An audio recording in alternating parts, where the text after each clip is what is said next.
আপনারাও কি আমার মতো ভ্রমণ করতে বা ঘুরতে যেতে পছন্দ করেন নাকি? বাইবেলে আরাধনায় একটা লম্বা যাত্রার কথা লেখা রয়েছে এবং ভ্রমণ করতে আমরা সবাই পছন্দ করি এবং এটা একটা অনেক বড় অংশ। এটা সহজভাবে অল্প কথাতে বোঝানো খুবই খুবই মুশকিল।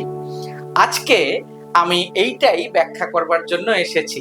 আমরা আলোতরির তরফ থেকে একটা বিশেষ সিজন শুরু করতে চলেছি, যেটা আরাধনার যাত্রাকে একটার পর একটা ব্যাখ্যা করে চলবে এবং এই সিজনে রোমিও 12 অধ্যায় থেকে 15 অধ্যায় পর্যন্ত প্রায় 20 থেকে 25টা বিষয় দেখব এবং এইখানে আমরা একসঙ্গে কিভাবে একজন আরাধনাকারীর জীবন বৃদ্ধি পেতে পারে, কিভাবে একজন আরাধনাকারীর জীবন ঈশ্বরের সান্নিধ্যে, ঈশ্বরের গভীরতায়, তার আত্মায় পরিপূর্ণতা পেতে পারে, এই বিষয়ে বিস্তরভাবে দেখব।